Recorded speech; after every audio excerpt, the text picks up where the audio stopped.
Bom dia! Soco Matinal, seu programa de macroeconomia, geopolítica e mercado financeiro, quinta-feira. Dia bom, né, Malheiros? O dia incrível! Dia bom, Godoy? Um dia maravilhoso. Maravilha. E Luiz, como que vai sua vida? Maravilhoso. Chama. Então hoje temos aqui o Copom que eleva a taxa Selic para 13,25. Tema de lucros líquidos. Tema de lucros líquidos que pode ter saído antes, durante, no meio desse vídeo, né? A gente não sabe porque ele sai entre as 6 e a meia-noite. Então, ontem fizemos o bolão aqui, acertamos 1% de aumento, deixando bem claro aí o quanto que a gente vai pagar de juros para que a gente mantenha a inflação controlada. Mais 32 bi em juros por ano. Chama. E um dado aqui que a gente trouxe que a inflação dos ricos foi menor do que a inflação dos pobres em 2024. A gente vai explicar o que significa isso. E se o Trump taxar produtos brasileiros, haverá reciprocidade, afirma o presidente Luiz Inácio Lula da Silva. Ontem a gente estava falando aqui a importância de, nesse momento de taxação, o importante para o Brasil era ter ficado quietinho, calado. Por quê? Para não correr o risco dos Estados Unidos taxar. Porque a gente não consegue taxar de volta com a mesma potência. Mas Lula já deixou bem claro, antes de tudo isso, que se taxar, vai taxar de volta. Trump nem ameaçou. Nem ameaçou. E ele já quê, tá lá cara? na defensiva. Por quê, cara? O Trump ameaçou sim. Ameaçou? Ameaçou sim. Fica aí, ó, informação. O Brasil hoje ele já estava na mesma rota aí dos outros países, falando que está prejudicando a economia dos Estados Unidos com tantas tarifas excessivas. Toma no... E o novo plano Marshall aí da Europa. O que é o plano Marshall? Aquele plano que foi desenvolvido pelos Estados Unidos no final da Segunda Guerra Mundial para reconstruir a Europa, emprestando dinheiro em dólar e fazendo com que o dólar fosse e virasse e o que é hoje a hegemonia como moeda. Então, quando você percebe isso, a gente vai falar mais sobre o que foi o plano Marshall, esse novo plano Marshall aí, com a Europa entrando em decadência na economia. Já posso falar isso? Tô Pode. autorizado? Decadência da Europa. E mais outras notícias aqui. Gostei de vocês ontem aí dos comentários que mandaram várias curiosidades. Ontem a gente não disse curiosidades, nós pedimos curiosidades e o povo ouviu. Então, Tem muita muito curiosidade aí. bom. Começamos agora com os índices aí, Matheus Malheiros. No Brasil, a gente tem a Bolsa de Valores subindo bastante, com juros futuros ampliando queda, depois que o governo central registrou em dezembro um superávit acima do que foi esperado. Em 2024, fechou aí com um déficit primário de 0,36% do PIB. Destaque para ações de Vale, que subiu 4,5%, Bradesco subindo quase 6% e Itaú Unibanco subindo quase 3%, puxando o índice para cima. Nos Estados Unidos, a gente tem os principais índices do mercado operando em alta, né, ações da Tesla, Meta e IBM avançando, e a Microsoft também sendo impactada, né, com o lançamento da IA chinesa, registrando uma queda de mais de 4%. Até curioso lembrar, né, que a gente vê Nvidia, uma gigante, chegou a ser a maior empresa do mundo em termos de valuation, despencando nos últimos dias, perdendo mais de 20% do valor de mercado por conta desse cisne negro mesmo que a gente pode chamar, né, empresa chinesa. Bolsa da Ásia fecharam em alta na quinta-feira, com ganhos fortes aí para as ações de tecnologia. Na Europa também, bolsas fechadas aí em alta, pegando embalo da decisão do Banco Central Europeu de cortar a juros em 0,25 pontos percentuais. Com as commodities, a gente tem o petróleo operando em baixa e nas criptomoedas, Bitcoin voltou a ser negociado acima da faixa aí de $105 mil.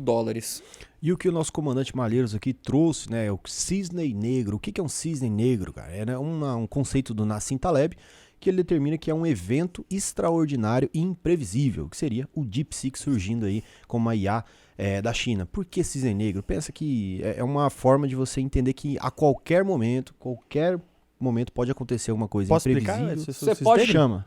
Porque eu estou lendo esse livro agora, inclusive. Seu Godoy. O cisne negro, ele era algo que foi utilizado aí como simbolismo sobre algo que é inesperado em ambientes econômicos, justamente porque até a descoberta ali da Austrália, só sabiam que existiam cisnes brancos. Aí quando descobriram a Austrália e viram o primeiro cisne negro, mostraram que refutaram toda aquela teoria de que só existiam cisnes brancos no mundo. Então, a partir desse momento, começou a utilizar esse termo para mostrar algo que tem um impacto ali, que mude tudo do que a gente acredita que seria o tido como imutável, mas que pode mudar a qualquer momento, como foi o atentado de 11 de setembro, agora um DeepSeek pode vir a ser um cisne negro que tem um impacto ali relevante. Então todos esses fatores aí que são imprevisíveis e que tem ali um forte impacto aí no como a gente vê o mundo, é um cisne negro. Que é um conceito parecido, né, com um conceito que corrobora com o buy and hold, né, que é essa teoria de segurar as ações, comprar boas ações e permanecer com elas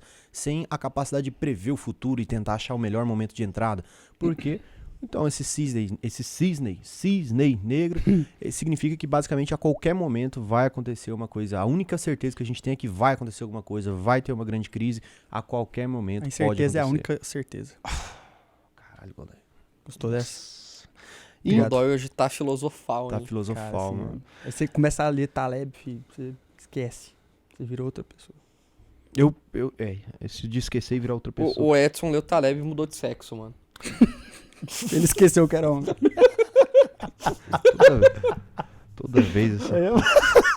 Começando então as notícias internacionais aqui, os juros e os principais dados macroeconômicos dos Estados Unidos, né? Então a primeira reunião ali do Donald Trump como presidente, o Fed, né, que é o Comitê de Política Monetária, o Banco Central ali norte-americano, determinou aí a manutenção da taxa de juros na faixa entre 4,25 e 4,50 nos Estados Unidos da América, o país da democracia. É verdade. Então, assim, muitos dados aí saíram nos Estados Unidos e que estão trazendo aí à tona com relação à preocupação do Fed com a inflação que está acima da meta nos Estados Unidos, que é uma meta de 2%. Então, hoje a gente teve aí a divulgação do nosso querido PCI, ou PCE, se você for falante da língua portuguesa, subindo 2,5%, ante uma alta aí anualizada de 2,2% no trimestre anterior. Isso aí, considerando, se a gente for trabalhar com a parte do núcleo da inflação, também veio mais acima do que estavam se esperando. Essa alta, que é o núcleo que sempre a gente fala sobre ele aqui, é que desconsiderando alguns fatores que são mais voláteis, como energia e alimentos, tá? Então, além disso, outra coisa que saiu hoje pra gente foi o PIB no quarto trimestre dos Estados Unidos, que veio em torno de 2,3%, que foi abaixo da expectativa do mercado de 2,7%. O que isso traz pra gente também? Traz principalmente que os Estados Unidos está com a economia desacelerando, já está mostrando aí alguns sinais de arrefecimento na sua produção e que pode trazer mais preocupações aí com relação a essa política mais restritiva dos Estados Unidos, até porque a gente já viu os pedidos de auxílio-desemprego hoje também, que foi um outro dado que saiu, sendo acima do esperado, em torno de 207 mil aí, pedidos de auxílio-desemprego nos Estados Unidos, mostrando aí um novo aumento aí nas pessoas desempregadas e também trazendo aí alguns sinais dessas política restritiva da economia também em setores específicos, tá? E agora, para o ano de 2025, né, antes de ter essas novas mudanças aí no cenário macroeconômico, esperavam-se que ia ter 3 cortes de juros nos Estados Unidos. Agora, os investidores e todos os analistas aí estão vendo se vão ter 1 ou 2, né? O pessoal ainda não tem ainda um consenso com relação a quais vão ser os cortes nos Estados Unidos, mas espera-se algo lá para o meio do ano, ou para o segundo semestre do ano de 2025. Então, que a gente sabe que tá errado também, essa previsão. Porque eles geralmente erram, né? Geralmente erram. Verdade. Quando a gente começou ano passado, falavam que a Selic ia acabar 2025 a 9%. Sim. No começo de 2024. Agora a gente tá chegando em 14% já na Selic. É verdade. Então é isso. E a outra notícia internacional é sobre o plano Marshall aí para Europa. Marshall que é, claro, que todo mundo sabe, informação aí, ó, informação.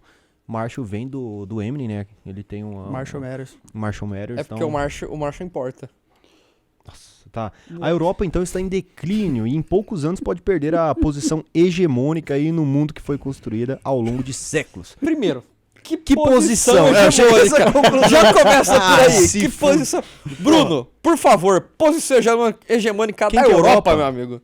Quem que é Europa hoje, cara? Você só vai lá, aprende uma rave em Berlim, né? Alguma coisa assim diferenciada, né? Enfim, e também o futebol europeu também anda em declínio, com todo mundo sendo comprado pelo futebol árabe. Desde que saiu o Neymar. Desde que saiu o Neymar, tudo futebol deu europeu acabou. E a preocupação acima sobre essa queda, esse declínio da Europa, né? Não é uma análise de especialistas, mas sim uma análise feita pela própria Comissão Europeia, que solicitou no ano de 2023 um novo plano aí para o Mário Draghi. Quem é o Mário Draghi? Ele é o ex-presidente do Banco Central Europeu. Então, o Campus Neto da Europa. É o Campus Neto de toda a Europa, do bloco econômico. Então, deixa bem claro aí a necessidade da Europa de ter um plano mais agressivo para tentar reestruturar essa economia como um todo do bloco econômico, que é sustentado pela Alemanha, França, o resto, um bando de falido. Pois é, exatamente. Então a Europa ela tem um problema, não é que está em declínio, na realidade está piorando, não é simplesmente que está estagnada, né? Ela não está crescendo em comparação com o resto do mundo. E a idade das pessoas sempre aumentando, né? Exato, então a previdência social passa a se tornar um problema, o déficit dos países também.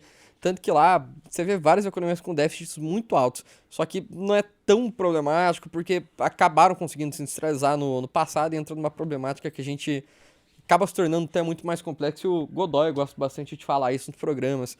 Então, rende uma boa discussão. Mas fato é, hoje são países que não estão conseguindo crescer como cresceram antigamente. Se a gente for pegar no começo dos anos 2000, a zona do euro era 20% da economia mundial e a China era 4%. E em 2023, a China era 17% da economia mundial e a Europa 15%. Então olha que absurdo, cara. Inversão Quando de você valores. pensa numa Em 2 estagnação, décadas, a China ficou maior do que a Europa inteira. E a China não era nada, por exemplo. quando você pensa numa estagnação, então tá bom estagnar, só que não tem como estagnar em um mundo onde a China crescendo 5% é Exato. pouco. Na Então, realidade, eu vou exatamente. trazer aqui um conceito da física, que é Ó. o quê? Qualquer movimento é relativo. Entende? Então, assim, se tiver todo mundo crescendo 10%, tá todo mundo parado. Fato. Entende? entendi. Então, essa é a comparação que a gente diz quando a Europa estagnou. Pô, cresceu a economia? Cresceu 1,2% ao ano. Mas cresceu muito devagar quando você compara que a média do mundo inteiro, não só da Ásia, aqui da América do Sul, África, enfim, foi de 2,9%. Então, cresceu quase 1/3 do que o restante do mundo cresceu. Então, consequentemente, veio se tornando cada vez mais um continente menos relevante economicamente. Claro, ainda tem a sua importância, mas está perdendo esse espaço para outras economias, né? Principalmente ali a parte da Ásia, tem a China e os demais tigres asiáticos. Então, o que está sendo cogitado nesse plano é o que você tem que investir na Europa para conseguir fazer ela se tornar competitiva e voltar a crescer aí frente a um cenário global. E daí prevê um investimento na faixa aí de 800 bilhões de euros por ano, que é cerca de 5% do PIB da Europa. E, pô, o quanto que é isso em comparação? Quando teve a Segunda Guerra Mundial, fizeram esse plano Marshall, né, para reconstruir a Europa, foi gastar cerca de 1 a 2% do PIB. Então tá falando que agora, para a Europa simplesmente igualar ali com o resto do mundo, vai ter que gastar o dobro, né, proporcionalmente do que gastou durante a Segunda Guerra Mundial. E quando a gente olha para essa grande mudança que está havendo no cenário geopolítico, a gente percebe que o grande palco do mundo está deixando de ser o centro europeu e passando para ser ali o Pacífico, né? Quando a gente vê ali a Indonésia sendo extremamente... A Indonésia, a Austrália, Nova Zelândia, Pois é, são não- vários países tomando... Não necessariamente a Europa, mas dá pra falar o Atlântico, né? A rota do Atlântico Exato. Norte. Então você vê o quê? Muita transação ocorrendo na parte do Pacífico, que é entre a Ásia e Estados Unidos, que são a maior economia do mundo. E quando a gente pensa num crescimento da China de 5% ser pouco comparado ao histórico ali, dela.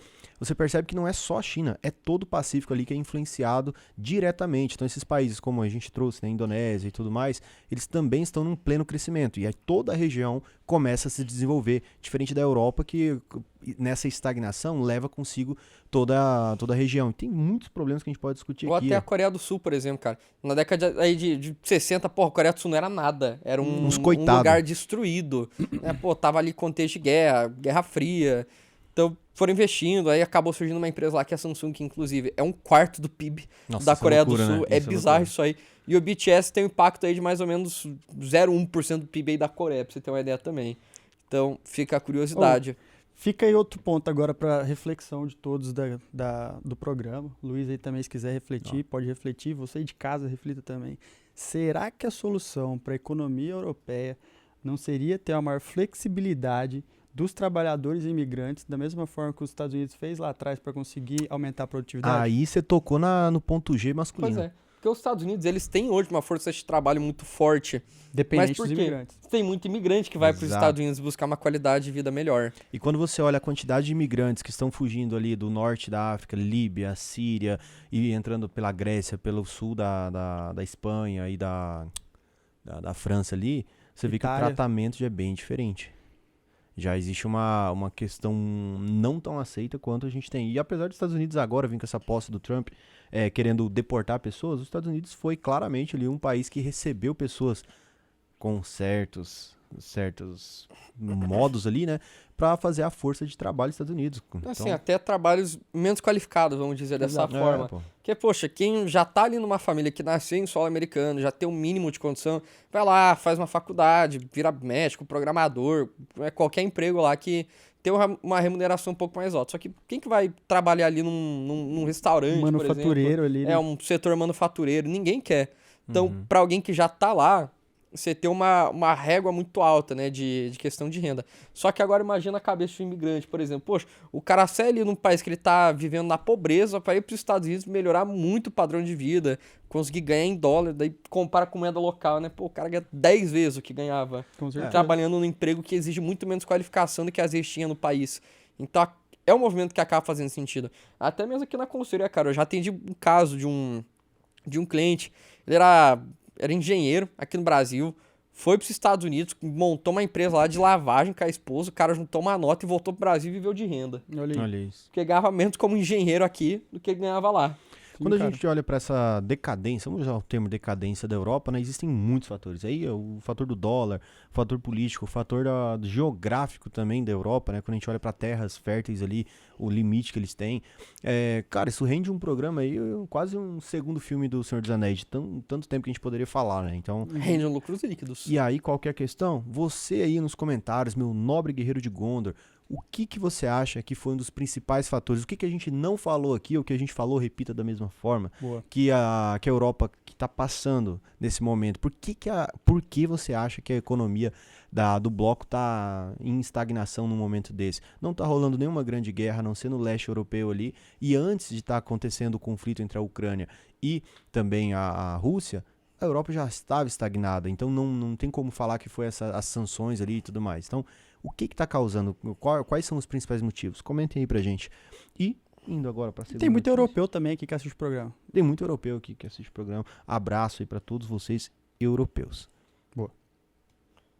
Você, europeus. Maravilha. Então agora vamos parar de falar do resto do mundo e falar sobre o que interessa, que é o Brasil, porque a gente mora no Brasil e só interessa a gente. Boa. Então aqui no Brasil a gente teve aí a reunião do Copom, que começou anteontem, terminou ontem. Não terminou ainda, né, porque ele tem a prolongação ali, mas ontem saiu ali o resultado do comitê, à frente agora com Gabriel Galípolo, né, e a Selic aumentou em 1 ponto percentual, ou seja, foi para 13,25%. Foi, cara, que decisão que surpreendeu absolutamente ninguém. Todo mundo já sabia que ia ter esse assalto de 1 ponto percentual, né? Principalmente o comitê reforçando aquilo que ele já tinha trazido na última ata, de que ele vai trazer um tom mais duro para controle da inflação. Então já tinha previsto mais 2 pontos percentuais aí de aumento, né? Um agora nessa reunião de janeiro, outra para acontecer na reunião de março. E ele reforçou isso no comunicado de ontem, dizendo que a gente vai ter mais um aumento aí de 1 ponto percentual na reunião de março, mas deixou maio como em aberto. Então pode ser que pode mudar aí esse tom mais duro com relação à parte do controle da inflação, caso os outros índices ali de inflação, alguns outros índices com relação ao emprego, comecem a mostrar ali sinais de arrefecimento e com isso não precisa ter um tom mais hawkish, né, igual ele está tendo neste momento.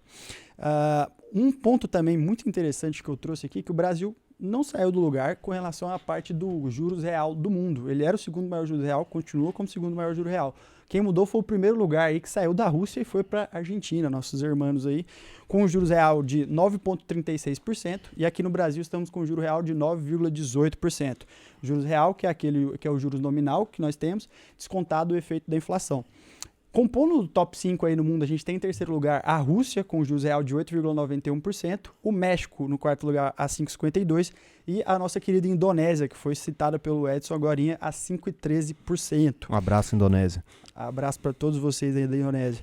E, além disso, eu queria destacar também apenas alguns países aí têm juros reais negativos no mundo, incluindo o Japão, que já tem há um bom tempo aí, um juros real de menos 0,132%, e a Turquia, com juros real agora de 6%. Quem diria, hein? Turquia que vivia ali com um processo inflacionário ali bem elevado, com um presidente totalmente contra as medidas ortodoxas aí de controle de inflação, agora está com juros real negativo. É interessante esse movimento que a gente viu na Argentina, porque eles vieram diminuindo o juro nominal e mesmo assim ficaram com um juro real muito mais elevado. Sim. Porque eles começaram, né, o governo tomou várias medidas e teve um controle da inflação no país. Então, se você tem esse cenário, inflação diminui, abre margem para você diminuir o juro nominal, e no caso da Argentina, como era muito extrema a situação, ficou com o juro real mais atrativo, que tende a ser muito positivo e ajudar mais a economia do país, que pode aumentar o fluxo de capital estrangeiro para lá. Claro, tem esse plano um pouco duvidoso de dolarização da economia, então dólares podem chegar por lá. Vamos ver como é que o governo argentino vai reagir com essa notícia, ou se ele já não vai meter o louco, né? Porque o Milei é meio imprevisível. Já foi até aqui, né? Cara, meter essa loucura. Não esperaria muito ponderamento. Exatamente. E, cara, outra notícia bem importante que o Matheus trouxe no highlight ali sobre a Bolsa Brasileira hoje é que o governo teve um superávit no mês de dezembro, tá, de 2024. Foi apontado ali um superávit de 24 bilhões ali no ano, bem melhor ali do que o resultado alcançado ali no dezembro de 2023, que foi um déficit de 116 bilhões.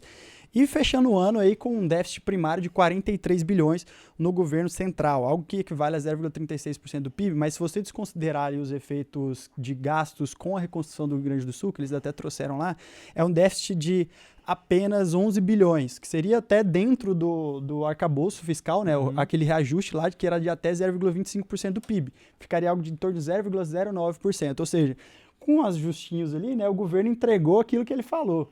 Né? Segundo aqui o próprio Tesouro Nacional, tá? O que salvou foi o dezembrão, então. O dezembro veio bem aí com relação à arrecadação, tá? Então, se a gente for ver... Infelizmente, do lado de arrecadação.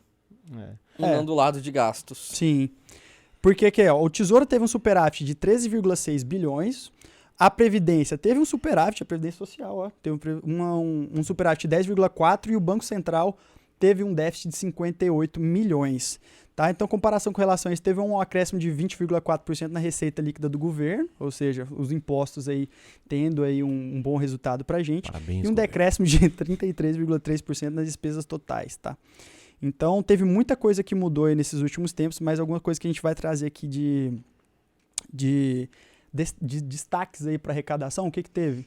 Um aumento aí de 1,8 bilhão só de concessão para site de aposta. Olha só que maravilha que teve de arrecadação do nosso governo, e 4 bilhões em referência à antecipação do pagamento da Vale no contrato das estradas de Ferro Carajás e da Vitória Minas, tá? Além disso, ainda teve um pagamento de 13,6 bilhões de dividendos do BNDES, isso já aumentou ali os cofres públicos, 3,3 bilhões que veio da Petrobras, 1,4 bilhão que veio do Banco do Brasil. E com relação à parte das despesas de dezembro, a gente tem os benefícios previdenciários ali em torno de 27,9 bilhões por conta de decisões judiciais. E houve também uma redução em pessoal e encargos em torno de 14,8 bilhões no ano de 2024. Maravilha aí. Não que seja uma maravilha nesse caso. Eu retiro meu maravilha. Agora, outra notícia que a gente tem aqui é um dado do IBGE, o Instituto Brasileiro de Geografia e Estatística, né, que mostrou aí que a inflação para os ricos foi um pouco menor do que a inflação para os pobres. Como assim? Como que a gente pode fazer essa diferença? A gente percebe, né, dentro desse estudo, que a inflação que atinge as classes mais abastadas, né, que são inflações envolvendo a passagem aérea, plano de saúde e gastos que envolvem mais essa classe abastada, foi bem menor comparado com alimentos básicos, energia elétrica, transportes, que atingem as classes menos abastadas. Então isso é o resultado ali dos 2 primeiros anos de governo Lula, que causa aí essa, infelizmente... Cadê a picanha? Não veio picanha, é isso que eu quero dizer. O salmão tá com menos inflação do que a picanha. Infelizmente. Infelizmente. Você falou a notícia. Então é isso. Tem que falar, só fica triste. Já vai pra próxima então. Mas beleza, vamos resumir para uma criança. Por que isso aconteceu? A gente tem uma injeção grande de dinheiro na economia, o que fez com que aumentasse a circulação e naturalmente aumentasse a inflação. O que era previsível. Isso acontece quando você coloca dinheiro na economia, aumenta o PIB, infla, mas vem a inflação. A gente tem aí agora o presidente Lula tá arregaçando, ó. O presidente Lula, mestre da geopolítica internacional, que afirmou aí nessa quinta-feira que o Brasil vai taxar produto americano caso o Donald Trump também cumpra a promessa de taxar os produtos mas brasileiros. Já não tá taxado não mas já suficiente. tá taxado em 100%, pô. Vai taxar mais. Porra, mais que 100%. Abre aspas para o nosso presidente. É muito simples. Se ele taxar, haverá reciprocidade do Brasil com os produtores brasileiros. Não tem nenhuma dificuldade. Fecha aspas. Já tá taxado. Vai jogar o que esse imposto sobre importação agora?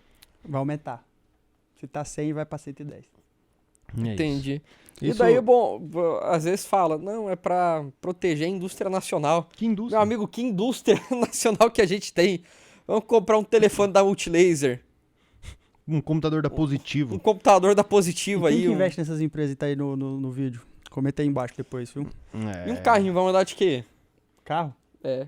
Vamos Gurgel. voltar com o Gurgel. Gurgel. O Gurgel é um... Porra, fico triste quando eu penso no Gurgel, cara. Por quê? Você gosta? Não, porque, porra, poderia ter um futurinho aí.